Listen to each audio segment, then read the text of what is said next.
The 1950s marked the beginning of climbing in America, originating in California's Yosemite Valley. Outdoorsmen such as Warren Harding and Royal Robbins competed for first ascents on climbs such as Half Dome and El Capitan.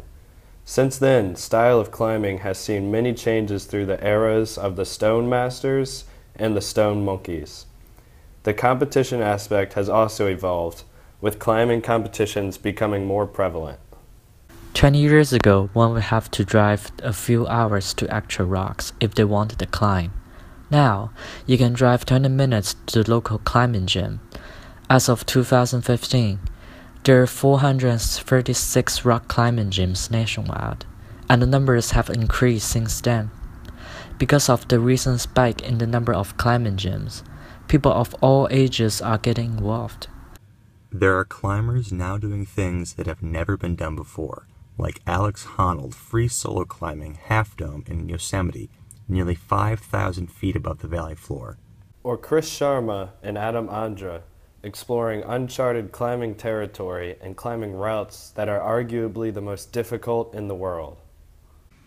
In 2020, rock climbing will officially be a part of the Tokyo Olympics. This brings about much speculation as to what will happen to the sport with the increase in popularity.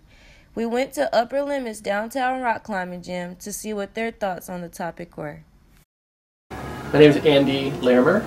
My name is Mia Bird. Yeah, so I'm Doug Hall. My name's Brian Ryback. I started climbing when I was super young. Honestly, I don't even remember what age. Maybe like 4 or 5. I started climbing when I was like 20 or 21 at Climb Nashville. I've been climbing since I was 24, I believe. So about 8 years. But yeah, I'm the manager down here at Upper Limits Downtown. So what caused you to get into rock climbing? I had a bunch of friends senior year of college that were into it more than I was. And Climb Nashville had this every Monday night was like $10 for college students or something like that. I got into climbing through my dad, who climbed in the 70s and was a big hiker. And so he started taking us outside climbing at a really early age. It was definitely something that kind of got passed down from generation to generation. My current wife got me back into it when we met. At the time I was trying to become healthier, and she was a great influence on me as far as that was concerned. So I started riding my bike, quit smoking, and she showed me rock climbing, and yeah, it created a monster. What do you think about the recent increases in rock climbing popularity? I definitely think it's a positive thing. As the sport grows, so will awareness of the sport. As a manager in the business, I am all for it. I'm happy. I mean, we have 4 gyms in St. Louis. When I started, we had 1. There's a lot of people that are like kind of against like it becoming like popular kind of thing, but I'm kind of part of that wave. So it's kind of spreading, you're getting a lot less of the really crazy outdoor stuff that's a lot cooler, but I can't really say it's a bad thing per se. I mean, I think it's a good thing overall. I mean, I hope that like the purity of the sport remains intact. Have you seen a change in the climbing community over the past few years? I have a certain bubble here downtown, and I don't think our community at this gym has changed very much, because we've always attracted avid climbers who visit frequently and bring a lot of friends, a lot of college kids as well. And so when you talk about the changes in the industry, it tends to be more younger people. Actually, for me, because I moved from Nashville to St. Louis, so there's also kind of a cultural shift there. There's a lot of hipsters in Nashville.